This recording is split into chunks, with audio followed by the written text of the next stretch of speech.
시편 1편 4절 말씀으로 바람의 겨와 같은 사람, 바람의 겨와 같은 사람, 이런 제목으로 말씀의 은혜를 나누고자 합니다.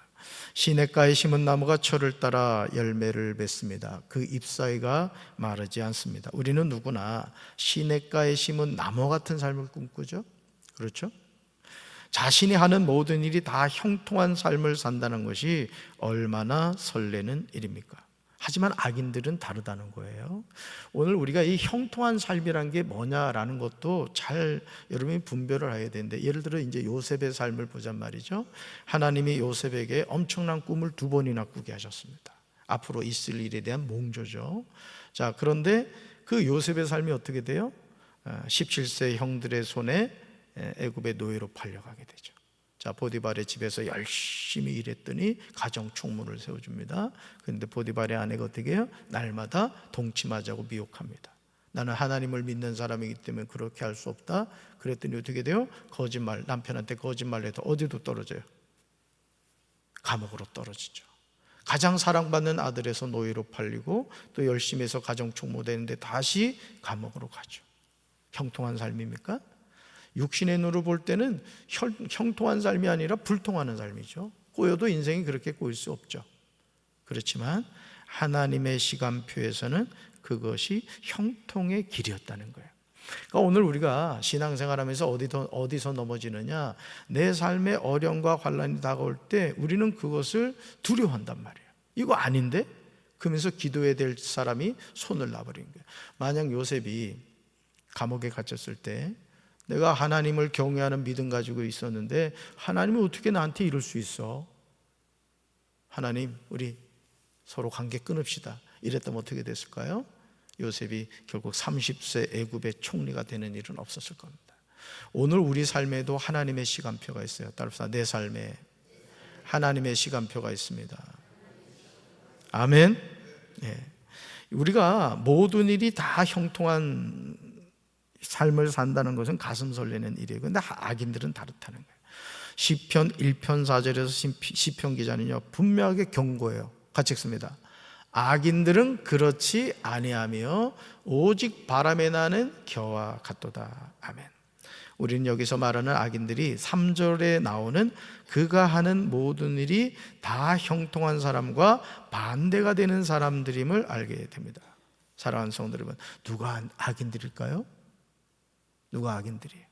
시편 1편 1절에 나오듯이 복 있는 사람을 넘어뜨리려고 꾀를 부리는 자들입니다. 이들의 목적은 복 있는 사람의 삶을 망가뜨리는 일이에요. 죄인들의 길로 안내를 합니다. 오만한 자들의 자리에 앉도록 종용합니다. 시냇가에 심은 나무가 철을 따라 열매를 맺는데 악인들은 뭐와 같다? 바람에 나는 겨와 같다는 것이죠. 알곡과 쭉정이와 같습니다. 겉으로는 화려하게 보이지만 속은 비어있는 상태, 바로 악인들의 영적인 상태입니다. 같이 한번 읽어볼까요? 우리는 빛 좋은 게살구가 되면 안 됩니다. 우리 신앙은 철을 따라 열매를 맺는 삶을 살아야 돼요. 열매를 맺는 삶. 그 잎사귀가 마르지 않아야 돼요. 하나님의 자녀가 얻게 되는 행복은 인간의 잔재주로 인해 얻는 그런 종류의 행복이 아니라는 거예요. 같이 읽어봅시다. 하나님의 말씀을 붙잡고 묵상하면서 경건의 노력을 통해 얻는 겁니다. 아멘. 하나님의 말씀을 붙잡고 뭐 하면서? 묵상한다는 게 뭐라 그랬어요? 소가 되새김질하듯이 하나님의 말씀을 읽고 암송하고 그 말씀을 자꾸 입으로 읊조리는 거예요. 마치 그 정신병 걸린 사람이 계속 이렇게 얘기하는 거 마찬가지죠. 또 우리 치매 걸린 어르신들이 어떤 얘기를 할 때 어제 분명히 얘기를 했는데 오늘 처음 얘기하는 것처럼 그렇게 얘기한다고. 마찬가지로 우리가 하나님의 말씀을 자꾸 암송하고 그 말씀을 입으로 자꾸 고백하며 살아가는 거예요. 그게 뭐다? 형통한 삶의 모습이다라는 거예요. 일시적인 행복이 아니라 영원한 것입니다. 불완전한 행복이 아니라 완전 무결한 행복입니다. 우리는 이런 복을 받아야 될 줄로 믿습니다. 이것이 하나님이 우리에게 주시기 원하는 복이에요. 그러나 안타깝게도 이 세상 많은 사람이 껍데기만을 치장하면서 삽니다. 여러분, 우리가 그 국회 청문회 보면서 그 김행이라는 그 후보자, 그 여자 후보자 기억하십니까? 이건 뭐 서론 본론 결론도 없어요. 결국은 뭐 그냥 도망가고 말았습니다만은, 여러분, 사람의 심리가 뭐예요? 어떻게든 껍데기는 좋은 걸 얻고 싶다는 거예요. 지금 국방부 장관으로 임명된 사람도 자기가 예전에 했던 말과 완전히 반대되는 그런 사람이거든요. 군대 안 간 사람이 대통령 되면 안 된다고 했는데, 그런 사람이 그런 대통령을 지금 모시겠다고 장관이 된 거예요. 왜 그럴까요? 왜 그토록 온갖 수치와 모멸을 당하면서도 그냥 그 장관이 되겠다고 할까요? 이거는 껍데기. 그러니까 오늘 저와 여러분이요, 여러분 잘 들으세요. 신앙생활 하면서도 자꾸 눈에 보이는 어떤 뭔가를 나타내려고 하지 마세요. 물론 하나님이 그렇게 세워주시면 자연히 그렇게 됩니다만은, 그렇게 하려고 막 들내지 말라는 거예요. 여러분 자신이 내면적으로 하나님의 말씀을 주야로 묵상하면서 충만해지길 바라요. 아멘. 네. 그게 중요합니다. 그러니까 우리 안에 무엇이 담기느냐가 중요한 거예요. 똑같은 자루에도 콩을 넣으면 콩자루가 되고, 거기다 쓰레기 넣으면 쓰레기 자루가 되는 겁니다. 결국 오늘 우리가 이 감사의 고백에 있는 특별 새벽 기도를 하면서 뭘 깨달아야 되냐? 나는 과연 지금 어떤 삶을 살아가고 있는가? 바람에 나는 겨와 같은 삶을 살고 있지 않는가? 자신을 돌이켜 봐야 돼요. 농사를 지은 후에 곡식을 까부를 때 나달은 지면에 떨어지죠. 그러나 겨는 가벼워 바람에 날아가 버립니다. 하나님의 자녀는 알곡이기에 인생의 어떤 풍랑이 불어도 날아가지 않습니다. 아멘이십니까? 하나님이 붙잡아 주시기 때문에 그래요. 그러니까 오늘 우리가 이 눈에 아무 증거 보이지 않고 이 귀에 아무 소리 들리지 않고 이 손에 잡히는 거 없다 할지라도 하나님의 말씀을 믿고 그 말씀을 붙잡고 살아가야 돼요. 할렐루야. 오늘 우리 사랑하는 자녀들이 이제 8시 반부터 8시 정확하게 40분부터 1교시 수능 시험이 들어가더라고요. 여러분, 우리나라 교육체계에서 초등학교 6년, 중학교 3년, 고등학교 3년 12년 동안 배워온 학문이 오늘 수능 시험으로 결정이 된다고요. 너무 가혹하죠. 그렇지만 우리나라 이게 교육체계이기 때문에 그거에 대해서 왜 그러냐고 할 수는 없단 말이죠. 최선을 다해야 될 것이고 좋은 결과를 얻어야 될 줄로 믿습니다. 오늘 특별히 여러분 기도하실 때 우리 사랑하는 자녀들 잘 기억나게 하시고 잘 쓰게 하시고 또 잘 듣게 해주셔서 찍어도 정답만 찍게 하여 주시옵소서. 그런 은혜가 함께 하기를 주님의 이름으로 축원합니다. 마태복음 3장 12절에서 예수님은 알곡과 쭉정이가 가는 장소가 다르다는 점을 분명하게 말씀하세요. 알곡이 가는 곳이 있고 쭉정이가 가는 곳이 있다. 말씀 같이 읽습니다. 손에 키를 들고 자기의 타작마당을 정하게 하사 알곡은 모아 곡간에 들이고 쭉정이는 꺼지지 않는 불에 태우시리라. 알곡과 쭉정이 가는 곳이 다르죠. 사랑하는 성도 여러분, 묻겠습니다. 여러분은 알곡 인생입니까? 쭉정이 인생입니까? 이렇게 질문하면 당연히 모든 이들은 저는 알곡 인생이 되겠다고 대답할 것입니다. 그러나 알곡 인생이 된다는 말은 결단을 해야 돼요. 시편 1편 1절에 나오듯이 악인들의 길을 따르잖아요. 여러분이 신앙생활 하면서도 들을 말만 들으라고. 아멘.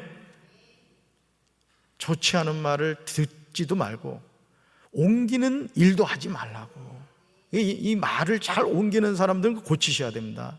그 마귀짓 합니다, 여러분. 그거 하다가. 아멘. 제가 늘 말씀드리잖아요. 여러분에게 예를 들어 어떤 김집사가 김새는 얘기를 했단 말이야. 그 박집사 알지? 그러면서 그 박집사 말이야, 이번에 그랬대. 남편한테 맞았다지 뭐야. 아유, 이런 얘기를 하면은 그랬어? 그랬구나 이러지 말라고.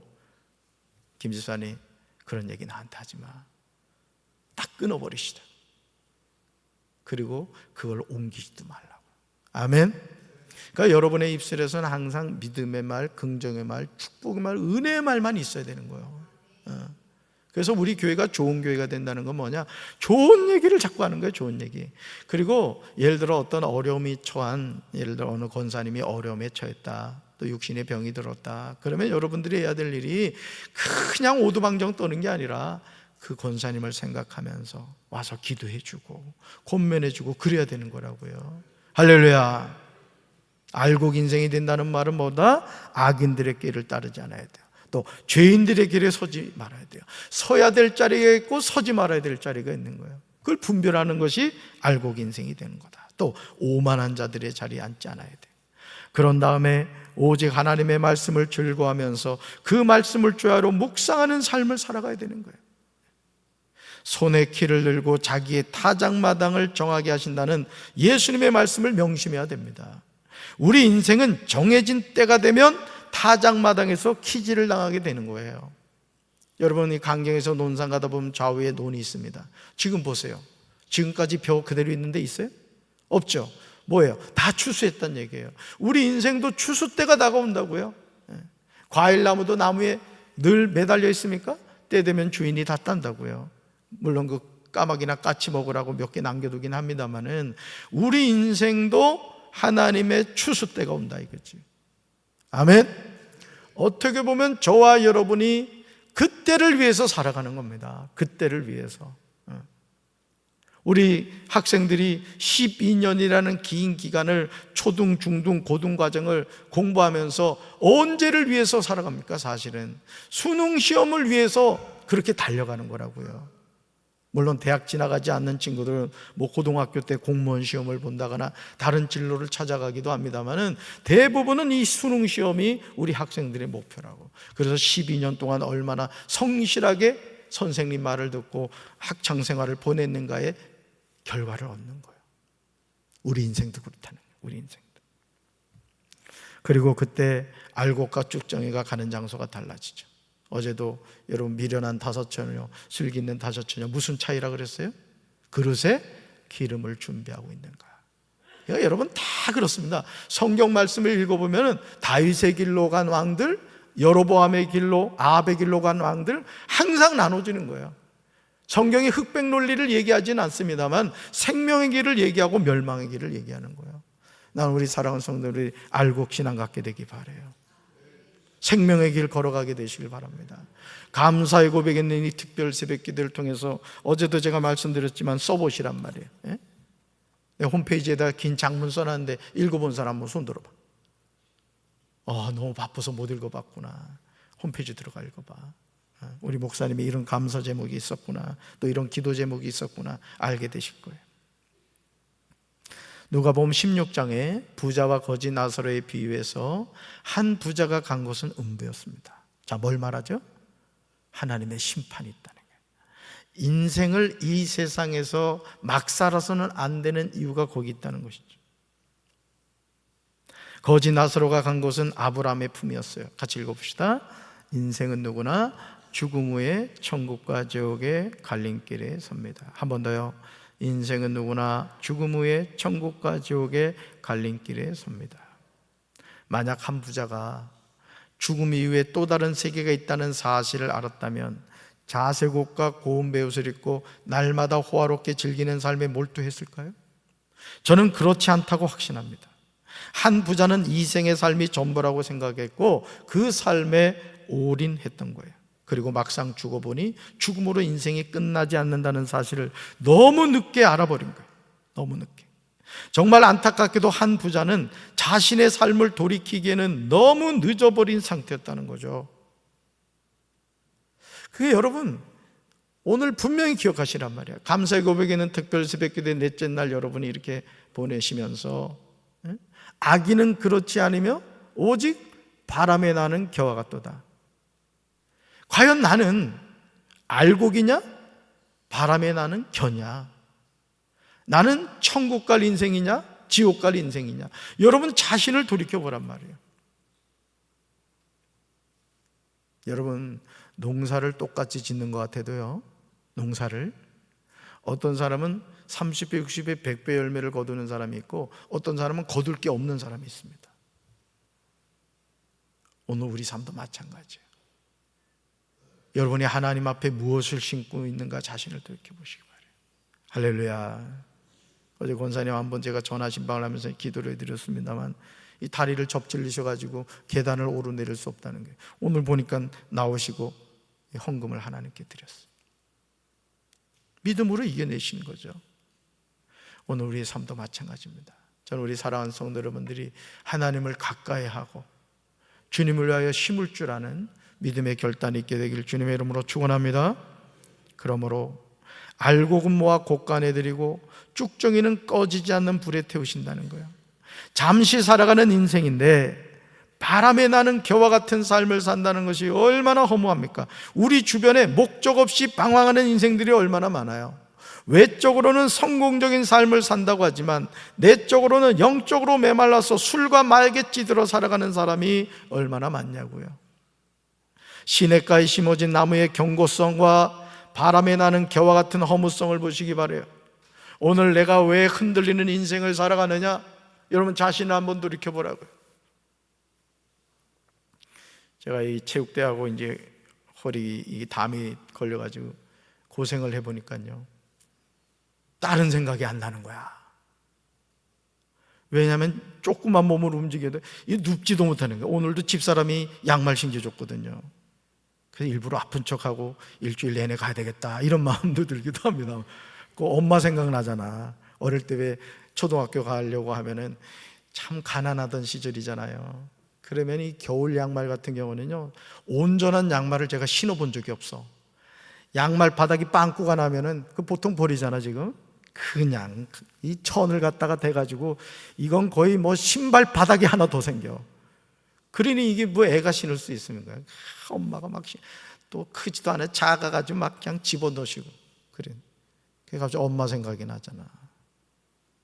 아플만 하죠? 그러니까 아프니까 다른 생각이 안 드는 거야. 여러분 마찬가지예요. 바꿔 말할까요? 오늘 우리가 이 하루하루를 살면서 예수님만 생각이 나야 된다고요. 오늘 다윗이 청소년교회 우리 회장님이신데 다윗이 기도한 것처럼 오늘 하루 생활하면서 목사님의 말씀, 하나님의 말씀이죠. 하나님의 말씀이 생각나야 된다고요. 그러면서 내 자신이, 악인들은 그렇지 않으면 오직 바람에 나는 겨와 같다. 나는 어떤 삶을 살고 있지? 나는 바람에 나는 겨와 같지 않나? 작은 일에 놀라고 하나님 없는 것 같은 그런 인생을 살고 있지 않나? 자신을 돌이켜봐야 된다는 거예요. 하나님이 주신 지혜를 선물로 받은 솔로몬은요, 전도서 1장 2절에서 이렇게 고백해요. 같이 읽습니다. 전도자가 이르되 헛되고 헛되며 헛되고 헛되니 모든 것이 헛되도다. 그런데요, 놀랍게도 전도서 12장 8절에서 동일한 고백을 해요. 1장과 8절, 12장의 차이입니다. 같이 읽습니다. 전도자가 이르되 헛되고 헛되도다. 모든 것이 헛되도다. 아멘. 여러분, 이제 저는 목회를 하는 목사다 보니까 장례를 많이 하게 되잖아요. 장례를. 그래서 이제 이 대전권에 있는 장례식장도 많이 다니게 되고 또 이제 화장장을 가게 됩니다.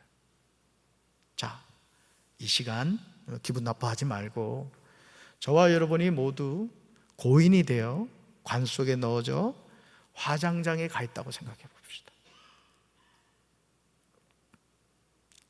잠시 후면 내가 80년, 90년 입었던 육체가 화로에 들어가요.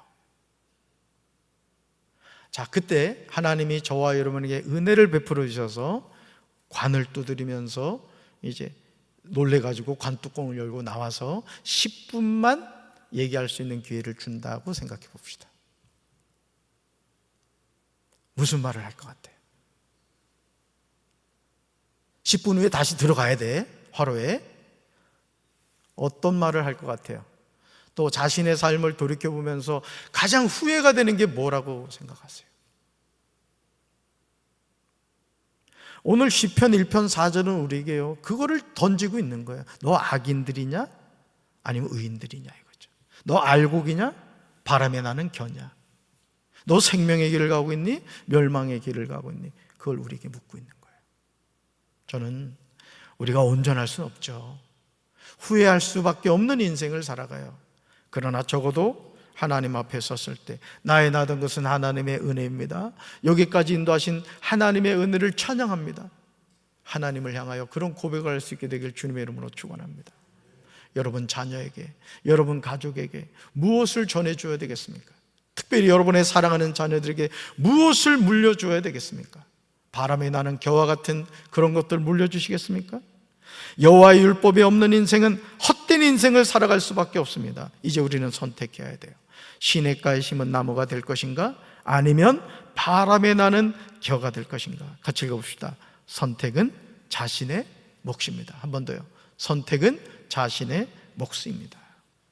저는 저와 여러분이 바른 선택을 통하여 시냇가에 심겨진 나무같이 철따라 열매를 맺고 그 잎사귀가 마르지 않는 바람에 나는 겨와 같은 인생이 되지 않기를 주님의 이름으로 축원합니다. 가슴에 손 얹겠습니다. 사랑의 주님, 솔로몬은 우리에게 헛되고 헛되며 헛되고 헛되니 모든 것이 헛되다고 했습니다. 우리가 100년을 산들 1000년을 산들 우리의 이 인생의 수고와 슬픔이 사라지겠습니까? 우리가 최선을 다해 하루하루 살지만 여전히 궁핍함을 느끼고 만족이 없고 불평과 원망 속에 살아가고 있지 않습니까? 사랑하는 남편이, 사랑하는 아내가 옆에 있어도 남처럼 느껴지고 올망졸망 사랑하는 자녀나 그들을 정성을 다해 키우지만 어느 순간 덩그러니 부모만 남게 되는 이것이 오늘 우리의 삶이 아닙니까? 세상 끝날까지 우리와 함께 하시는 분은 살아계신 하나님이신 줄로 믿습니다. 우리가 그 하나님을 의지하면서 믿음 안에서 살아가게 하여 주시옵소서. 여호와의 능력의 손에 붙잡받는 삶이 될 수 있도록 주여 도와주시옵소서. 오늘 수흥시험 보는 우리 사랑하는 자녀들 평강의 평강으로 함께 하시고 잘 기억나게 하시고 매 시간마다 하나님의 도우심을 구하심으로 좋은 열매 맺을 수 있도록 주여 축복해 주시옵소서. 이제는 우리 주 예수 그리스도의 크신 은혜와 하나님 아버지의 한없는 사랑과 성령님의 교통하심이 바람에 나는 겨와 같은 인생이 아니라 시냇가에 심겨진 나무와 같은 삶을 살기 원하는 사랑하는 주의 백성들 위해 이제부터 영원토록 함께 하시기를 간절히 축원하옵나이다. 아멘.